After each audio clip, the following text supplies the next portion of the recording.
I've introduced this last session is Stacy Truscio. She's CEO for Rebellion Energy Solutions. Please welcome Ms. Stacy Truscio.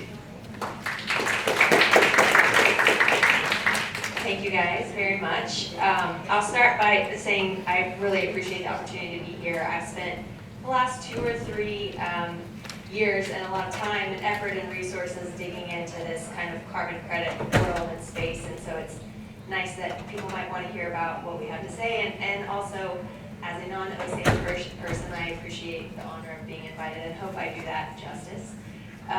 The objective for me here today is to convey what I know so that you can take it and kind of with your own perspectives make your own decisions about it, but I don't need that to end today. I'm very happy to continue to be a resource to the extent it's helpful to anyone. So ask questions as I go, and I'll make sure anybody that is interested has my contact information and can ask questions afterwards as well. Maybe 2 more things just to set the playing field here. Number 1, I'm going to talk a lot about plugging orphan wells. But the reason that I exist in Rebellion Energy Solutions and the company exists is because we really believe that you don't have to pick between energy and environment. We believe that those things can live in harmony and exist together. And so when I talk about plugging orphan wells, I am talking about plugging wells that have reached the end of their productive life and no longer have hydrocarbons to produce. I am very much an advocate of producing all of the minerals and the hydrocarbons from those wells while they can, and really just hope that the end of life of those wells is done very responsibly. So I'll say that, and then the last thing I'll say before I jump into it is that this carbon market, these carbon credits, all these words you're hearing about carbon, is very new, very much an emerging topic. A lot of people talk about it, don't know what they're really saying quite yet, and it takes hearing it multiple times before you're really able to see, at least for me, before you're really able to understand it. So please, like I said, ask questions, and I will do my best to make it a little more palatable so that we can all kind of build on this conversation. I'm going to stand over here because the computer has to be plugged in. Well, so just start a little bit about Rebellion Energy. We started out as oil and gas producers. We were a private equity-backed company that I started in 2015, and we ran a big group of assets in the Scoop Stack for several years. We sold that company to a larger company, and then we went up and did some work in the Powder River Basin. So I'm a petroleum engineer. My degree's from the University of Tulsa, very much raised in that space, and a lot of our team was as well. And so, like I said, to start this, we're really most interested in kind of leveraging oil and gas expertise and the people of oil and gas, kind of bring solutions to the table that I think are both environmentally conscious and social justice sort of oriented. And so that's who we are. We've been around long enough. You know, I used to be young, and I used to think I knew a lot of things, and was all very smart, and maybe I'm still a little bit smart, but smart enough to know that I don't know very much at all, actually. And so, really, as you think about asking me questions, there's probably quite a lot I can learn from you, from the Osage tribe, about the land. You know, there's just so much that we can offer, and those are the types of relationships that we're looking for when we talk about doing work. I think there's a lot of work to be done out there, but it's most valuable to us. I'm most proud of it. My kids are proud of me when I come home and I'm talking about, you know, those kinds of things. So that's what we're about. I hope we live that on a day-to-day basis, but that's what we write down, that's what we say, that's what we sort of strive for as we go through our daily lives. And then, you know, we're a family of people. At this point, I've been working with this core group of people for, Brooke, how long? Since 2015, 7 years now, 8 years now, and some of you even longer than that. 15 years. Yeah, she hates me right now. But, you know, I know these people, I love these people. They're very, very good at what they do. They work hard, and we all are at this stage in our lives where we want to do good, right? And that feels good, and that's what we're after, and we care about it. So that's who we are. Like I said, I'm sure a lot of people say that, but hopefully you'll see that lived out as we go through the day, maybe even the presentation. You guys don't care about the contents. I'm going to talk about carbon credits, okay? let's start out with what is a carbon credit, right? This is the hardest part.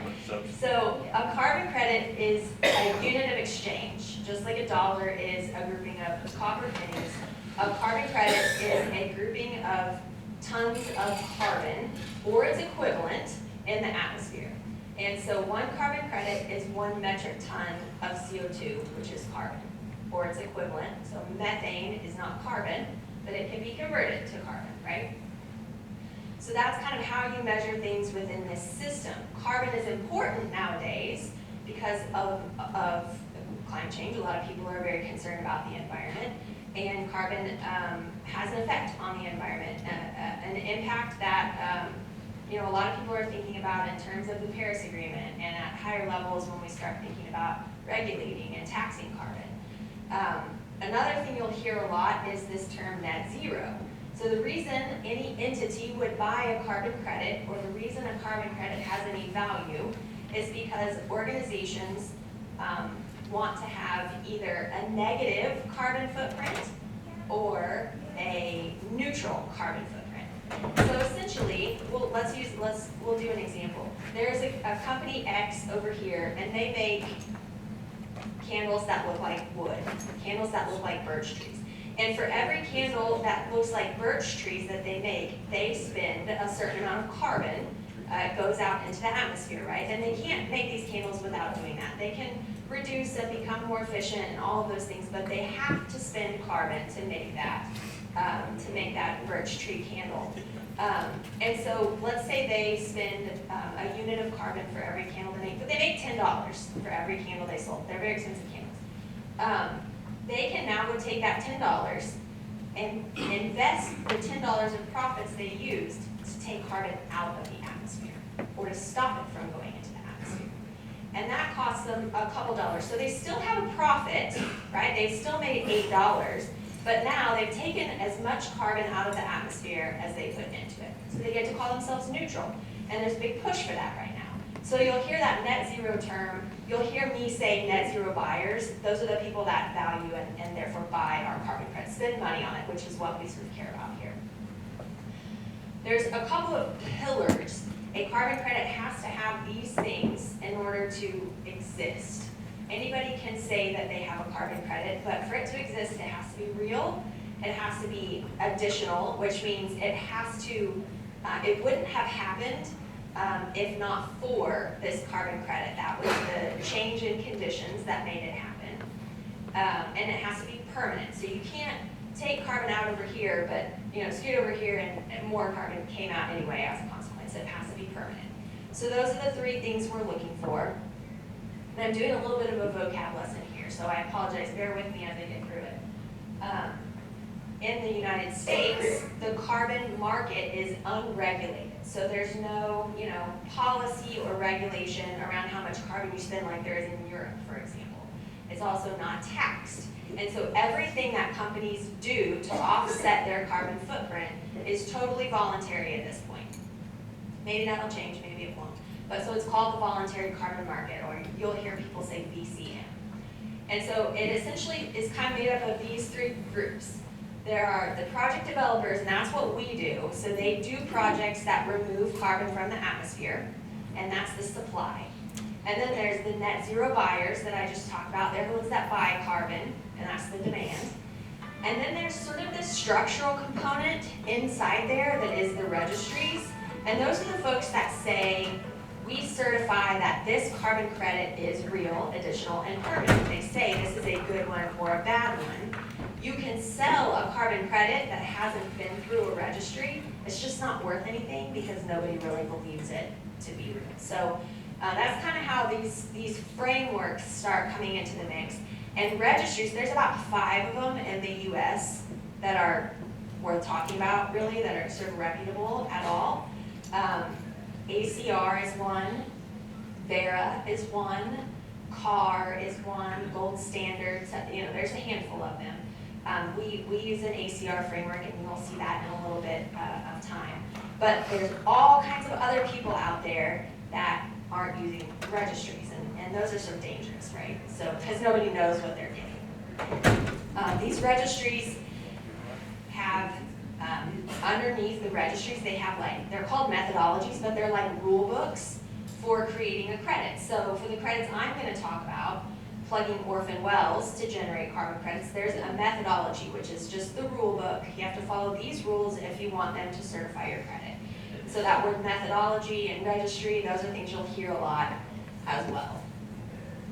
So for any carbon credit, regardless of what kind it is, you sort of do the operations, you remove the carbon or abate the emissions, you gather all the data up, you submit it to the registry, they go through their certification process, right? Audit, essentially, they audit your work and your documentation, and then they issue credits and you can go out and sell it. So a relatively simple process as far as that's concerned. We wish in real life it was that simple. It's not, but that's how they think about it in simple terms. And so the value of carbon is tricky, right? Because it's this supply-demand dynamic, and it's based on a lot of different things. So net zero buyers are putting together carbon portfolios to offset their footprint. And they want lots of different kinds of carbon credits within their portfolio, and so they value them differently. So here are a couple of the things they think about when they're creating a credit, and I'll tell you which ones we are. Is it an engineered solution or is it a nature-based solution? So you know what nature-based means, right? Where you planted trees, kelp forests, mangroves, you've heard of all kinds of things like that.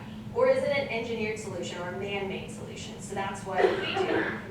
Or you could think of cook stoves, things like that, right? Did it happen because of nature, or did man step in and create a solution?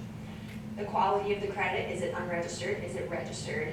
Where is it? So if you're Google and you're a net zero buyer and you have a big data center in Pryor that has a huge carbon footprint, you want to buy carbon credits that were generated in Oklahoma, for example, because they are within close proximity to your operations. What type of credit is it? So you can do several things. You can remove carbon from the atmosphere. I'm reaching up and getting it from the atmosphere. You can remove it from the atmosphere. That's a removal credit. You can abate it, which means you stop it from ever entering the atmosphere. That's what these plugging ones will be. Or there's all kinds of efficiencies. So you can think about renewable energy. It's just making the system more efficient so that less carbon is emitted. People think about those very differently. The dark one's hard to see, isn't it? Oh, the timing of the credit. Did it happen immediately, like what we do? The leak was there, now it's not there. Or does it happen over 50 years? So a forest or a deforestation project would be something that would take a long time to sequester all of that carbon and have some risk associated with it, therefore. And then there's these things called co-benefits, which are, if you've heard of the United Nations Sustainable Development Goals, there's 17 of them.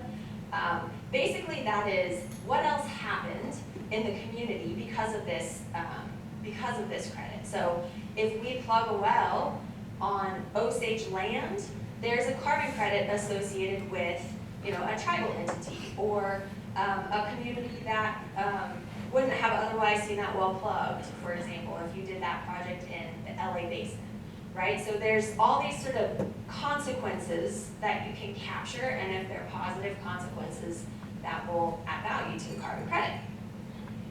Any questions? I'm getting there, I promise.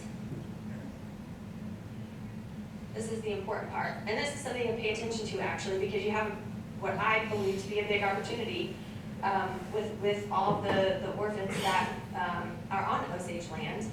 The demand for carbon is increasing exponentially year over year. It is huge. When you think about the net zero buyers, and when you hear that term, you're hearing it because those folks are making public statements about goals for carbon sequestration or carbon removal or their carbon footprint. And so we hear a lot of goals around the time frame of 2030 and 2050. And in order to meet the stated goals for public companies just in the US, this is what demand would have to look like. And we're not even close to having the supply associated with getting there. What happens when you don't have supply but you have a ton of demand? Value goes up, right? So there's this expectation, and we're seeing it come to fruition, that this market is going to explode. The difference between the green and the dark is just a proportionate increase in the nature-based in range versus an engineered solution in dark. So hoping to have sort of an even mix between those two things. That's important because there are a lot of nature-based solution projects and there are very, very few engineered solution projects out there in the carbon supply world right now. I highlight, these are all different types of carbon projects that are out there. They categorize them, they do all kinds of cute things with it. You can see the red box around fugitive emissions. That's what plugging an orphan well and abating methane associated with that would be. It's a very, very small part of, again, the supply there. So maybe I'm saying the same thing in two slides, but it was a cute graphic, so I added it. Okay, so now let's talk about orphan wells. So the American Carbon Registry, they've rebranded. It's now just ACR because they don't want to just be the US. So I'm sorry I don't have their updated logo. But this is, ACR is the registry that has a methodology, and the methodology is underlined there. That is the rule book for creating carbon credits by plugging orphan wells that were leaking methane. So the process is, you go out and you identify wells that are eligible. It has to be an orphan well, otherwise it wouldn't be additional, right? Because the operator would have the responsibility of plugging it. Since it's an orphan well, sort of nobody has the responsibility or the mandate to plug it. So you go identify these wells. It has to be leaking methane, right? So we talk about with the DOE, all the methane leaks that are out there. We've measured over 3,000 wells in the state of Oklahoma, and we are seeing this is where maybe our oil and gas expertise fits in. We are able to target some of these areas of higher gas production, higher GOR, things like capital fit into our equation. But finding these wells, are they eligible, and then measuring the emissions from those wells so that you can take those emissions and extend them out over a 20-year crediting period. So the example is, if a well is leaking 1 MCF a day, and you can measure that, you can take that 1 MCF a day times 20 years, and that's how many metric tons of CO2 equivalent you would get for it. You plug the well then, right? You plug the well, hopefully you plug it permanently, because again, that's another core principle here. And then you go back and you measure the well again and confirm that it's no longer emitting. Do all the paperwork, which like I said is easier said than done, but that's what we do. And you have a carbon credit. So really, the equation is making sure the value of the methane abated is greater than what it costs you to plug the well. And so here's the math. This is cool. 1,000 cubic feet of CH4 is methane, so an MCF a day is 1,000 cubic feet of methane per day is 19,000 grams of methane per day, which is roughly 7 metric tons of methane a year, which is roughly 200 metric tons of CO2 equivalent per year. Methane is about 30 times more potent than carbon, so you multiply it by 30, which is about 4,000 metric tons of CO2 equivalent for the full 20-year crediting period. So 4,000 metric tons is 4,000 carbon offset credits for every well you plug that has this type of leak. We see a lot that lead to this. What I looked at that inventory spreadsheet we have right now, on our books right now that we've measured and have confirmed, we have 66 wells that are well above 1,000 cubic feet a day. At the bottom, the plot is cost to plug a well. Somebody asked about cost to plug a well earlier. This is from a study that Daniel Ramey did at Resource for the Future. Obviously, it's very basin specific, right? What are the characteristics of the wellbore? But based on his research, he looked at 19,000 wells. The average cost to plug an orphan well was right at $20,000 across the nation. So if I do that 4,000 metric tons of CO2 equivalent for each well, and I multiply that by $5 per metric ton, let's say I can take it to the voluntary carbon market and I can sell it for $5 a metric ton, that gets me to $20,000. If I can sell it for $20 a metric ton, that gets me to $80,000. So you can see how, if you can identify these wells that are leaking significant amounts of carbon, you can see how that becomes very lucrative very quickly. Now the second pink line up there is Daniel Ramey's estimate of, if you include surface restoration on here, and that's a little bit of a guess, he's got $76,000 in total. Imagine how many wells in Osage County you could plug, Bill, how many wells could you plug for $76,000, right? It's a pretty big number. And still have some left over for you know, your hanging out money, I guess. So this is just an example project that my company did. This is in Washington County, which is, I believe, your next door neighbor or very close. This is 6 wells, and this was sort of our pilot project. This project has been through every step of the process. Brooke was on the phone earlier with ACR getting those credits issued. We should have them by the end of the week, and they will be listed on the Air Carbon Exchange, which is just like this New York Stock Exchange, but for carbon.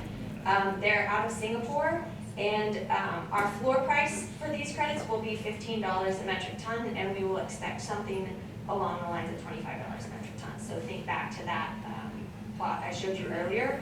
We're talking about a pretty significant asset. People really value these because they're immediate, because they're engineered solutions. There's not very many of them out there. And they have a lot of really great sort of extra things that happen for the communities and for the health and for the environment when you plug some of these wells. So they're pretty highly sought after at this point. The thing I get most excited about here, and again, this is in Washington County, is the land that all of these wells is on, right? I mean, there's a tremendous amount of land that hasn't been well cared for because they've had oil and gas wells sitting on them for such a long time. So when you're talking about the type of profit that we're talking about here, you have a tremendous amount of money to go and restore that land. And in particular, for the Osage tribe, think about what you could do for not just the land that that well was sitting on, but for all of the associated lands. To me, there's a tremendous opportunity to do things like, you know, planting natives and perennials and things that bring pollinators back. And, you know, we're in such a tall grass prairie that's been so degraded over the last, you know, 20, 50, 100 years. There's tremendous opportunity here, and that's a co-benefit. There's also opportunity for stacking methodologies on top of this to gain more value for the carbon credits. But that's what I get excited about. We have several folks on our team that are sort of regenerative ag and environmental sort of stewards, or at least try to be. And we work with some very cool people to do a lot of land restoration. So this is just some of the data from that specific project. Some of the social and environmental data. We have all the data sets kind of mapped to those UN SDGs so you can see what the co-benefits are. The measurement, you can see you have to get kind of a baseline measurement that's very steady and consistent. You can't make stuff up. There's rules.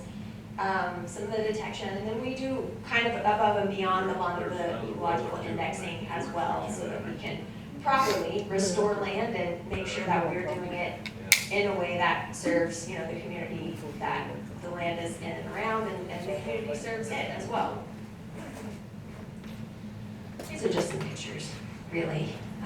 You guys know what it looks like to have a workover rig on a location. This first picture is a Syntec high flow meter. So this is one of the pieces of equipment we use to measure methane leaks from these wells.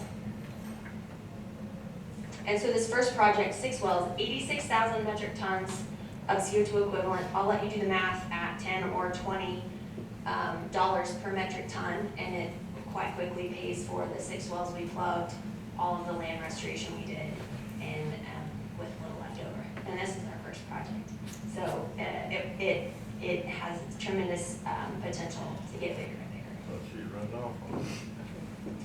And then again, we don't just kind of plug the well and leave. We plug the well, we do the land restoration. We come back month after month, year over year, to make sure that the landowners have what they need to continue the progress if they're interested in it. Make sure that, you know, we didn't plant seeds and then there was a drought and it didn't thrive. So you know, there's some ongoing kind of maintenance work and some ongoing monitoring work that goes into these things to make sure that, you know, it's a high integrity thing, that you really did what you what you said you were gonna do. Okay, so these are where I think there's alignment and overlap with the Osage tribe. OMC does a lot of really great work, guys, to identify which wells have additional potential to produce. And in doing that, they have a lot of information about which wells may or may not leak and which wells are at the end of their life. And so by coming in and partnering with a group like us, all of that methane measurement, all of that plugging, those are things we take on. Those are no longer costs associated with the resources that OMC has. And so they can do more and we can do more in partnership with each other, just simply by extending funding and resources associated with this.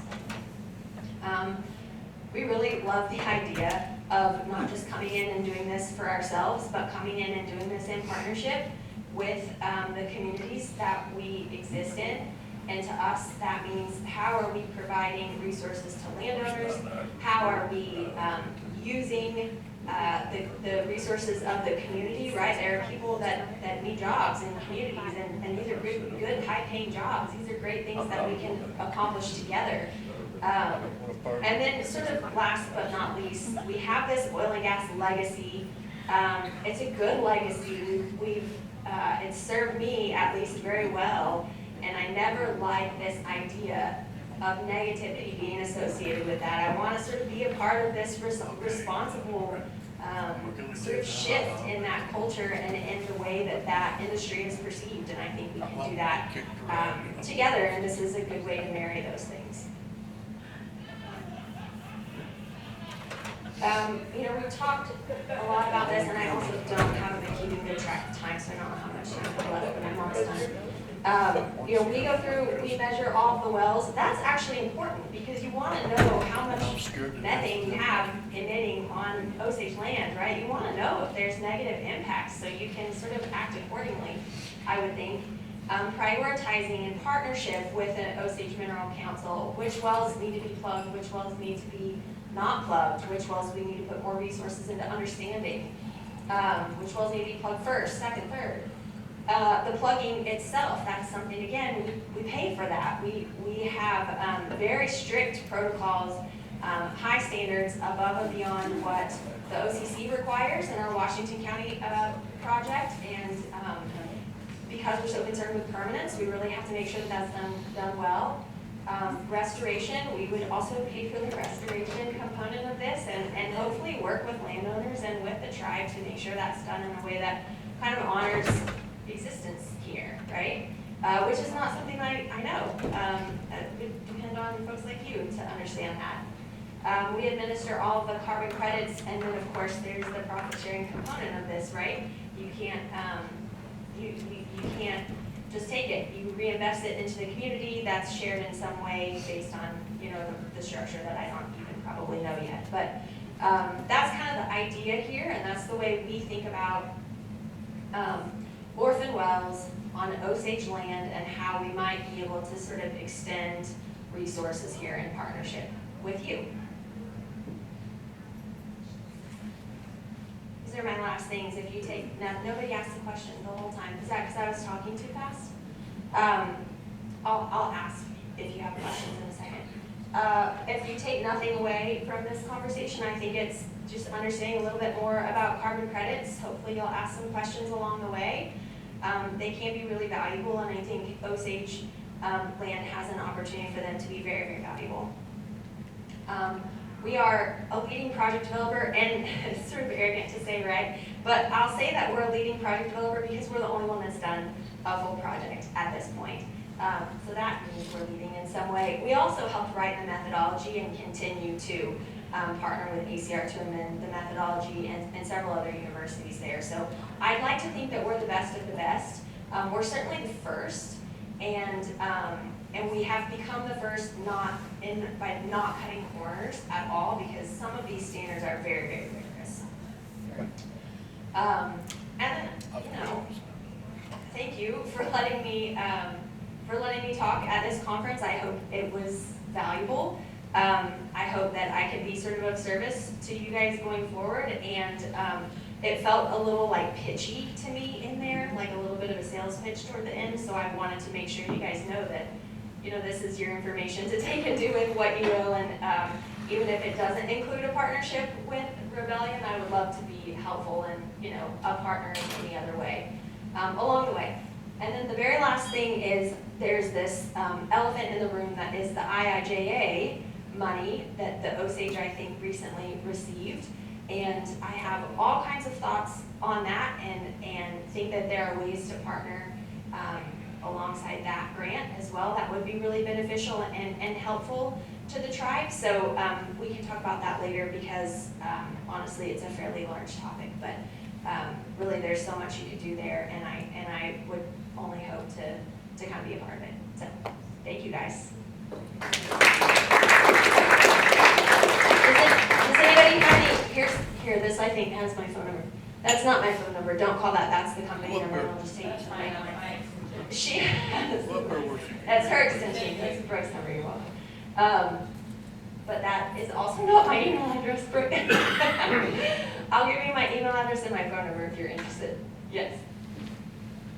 Quick question regarding carbon credits. Okay. So let's say I'm an operator and I plug a well that was leaking methane and I collect a carbon credit on that.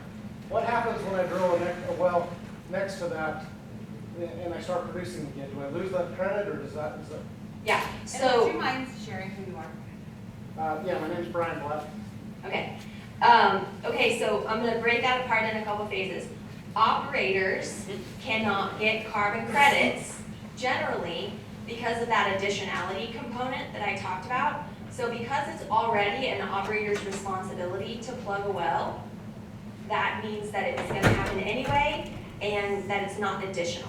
So number one would be, it would be very difficult as an operator to get a carbon credit. However, if you did get a carbon credit, you could get a carbon credit, it just might not be worth much, but let's continue on, and let's say you have the carbon credit and you drill a well next to it. So when you drill a well next to it, you're really addressing the technical recoverable reserves in place, and that's not what the methodology addresses. It addresses the wellbore integrity. So we're talking about leaking, casing, well heads, things like that. And so that would technically still be a carbon credit because you're drilling a well that is not leaking, unless you're a bad operator, which I assume you're not. The last component of this is sort of the logistics of it. So when you have a registered carbon credit, like ours are registered with ACR, they literally keep a list, a registry of credits. And so, it's either on the registry or it's not. And if there's a problem with the credit, for whatever reason, they can take it off the registry. Helpful? Yeah. Yes. So the companies don't get carbon credits, Operators do not get carbon credits. and so it has to be a company like yours that's registered? Well, I guess. it has to be an orphan well. So it has to not have a solvent operator who would be responsible for its plugging. Anybody could become a project developer like us and go plug an orphan well and register for a carbon credit. That's not exclusive to us. It's about the status of the well. The well has to be orphaned, not owned, and not have any mandate to be plugged. Brooke has a note on that. Brooke has a note on almost everything I say. Just to say that there are some people who could say that they could create carbon credits from abandoned wells that are not orphaned. And so if an operator does say they could possibly, I could create a carbon credit and sell it to you and say, this pen is a carbon credit. I mean, what they may be talking about is not a registered, validated carbon credit. So, which is a lower value. It's whatever you're willing to pay for it. So, go ahead, answer your No, question. go ahead. Because I'm going to do it. I start from ground zero. That's okay. But, so, if someone plugs an orphan well, they're gonna get a carbon credit. They can try to get a carbon credit, yes. There's no guarantee. There's no guarantee. Then, why would, so are you just kind of betting that it's gonna go through if you agree to plug a well, or how? Well, And then you um, split the yeah. profits with whoever owns the land, or? Yeah, I mean, that's the business risk that we take on as a company. So we go, we plug, we measure, we plug the wells. We understand because we've measured it, what the upside, what the opportunity for a carbon credit is. And we plug the well and we go register. And so the reason you might not, the risk associated with actually getting it through the process is very administrative.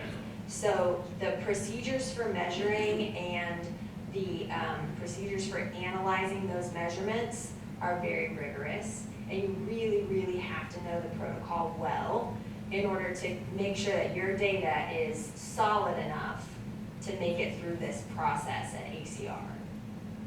So that's the risk. It's a data integrity risk, almost like an audit risk, more so than it is it gonna be a credit or not, or what's the volume gonna be? Yes, Is there a cost to the landowner for this? absolutely not. No, and in fact, in some instances, landowners will profit from this because, well, I mean, I guess there's the benefit of getting the well plugged, maybe, and some land restoration, whatever the landowner, you know, is sort of agreeable to. That should always be considered a benefit, right? We should never be doing anything negative for a landowner. But in some instances, landowners have an ownership right to these credits, and so there would be, you know, the portion of the profits would be associated with the landowner, and that's something that I think you'd have to agree on in advance before you got too far down the road. So, yes. In Osage County, when an operator buys a quarter section, aren't they obligated for the orphan wells anyway? Yes. So in Osage County, when an operator buys a quarter section, they're responsible for plugging all of the wells on that quarter That's section. no matter how old it is? Right. That's What? why they have a bond. You mean when they take a lease? They may take a lease. Yeah. Yes. Yeah. That's So why they have a so bond one on of it. the issues in Osage County is that some of the operators, well, it's not just in Osage County, right? Operators may take that lease and they may drill a well and they may never get to plugging all of the orphan wells or the well they've drilled, right? Which is why we're in this situation to begin with. And that can happen for a variety of reasons. But that's sort of the crux of the issue when it happens. But aren't they legal? In Colorado, it's the same thing. There's obligations to plug orphan wells associated with new drilling leases, things like that. Yes. They are, once an orphan, always an orphan. That's the rule under which the methodology operates. So if you, as Osage Mineral Council, and maybe I have this wrong, because I'm not sure who does this necessarily, but whomever, and it falls back on whoever is the jurisdictional body. So if the jurisdictional body defines something as an orphan, it is therefore always an orphan, something to think about. So let me, what about if you get the word? Yeah, You get that, and if there are orphans on it, they're not your responsibility. well, they're still considered orphans under the methodology for carbon credits, but they are now the responsibility, under the regulations for this jurisdiction, they are now the responsibility of the operator. So I'm giving you two different answers, because two different answers exist, but that's a positive, because now you still have the ability to get a carbon credit under this methodology. And that's something for operators to consider. Yes. So another question, and I'm gonna bungle the way I say this, and so my terminology is gonna screw up. Let's say, there was an operator, A friend. no, it's not even, let's just say there's an operator that went bankrupt, Okay. they walked away, but they had a bond in place, Mm-hmm. and so that bond, whatever regulatory agency collected that bond, Right. that obligation now would fall under that regulatory agency, right? To plug the well?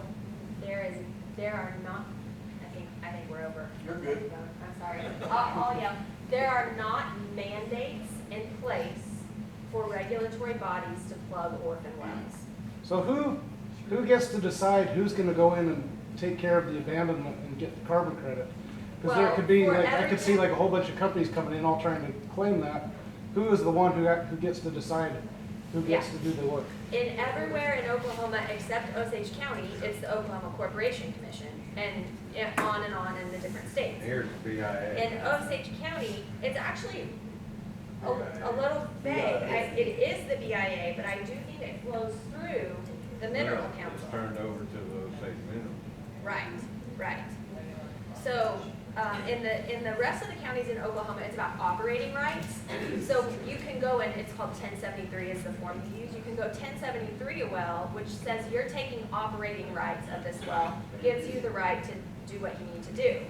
In Osage County, I believe that to be different, because who owns the orphan wells?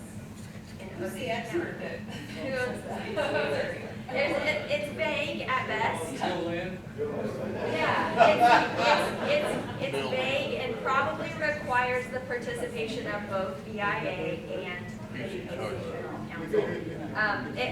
But that's not a bad thing, because if you're working in Osage County, you should be partnering with the Osage tribe anyway. So, you want to have those things kind of in place.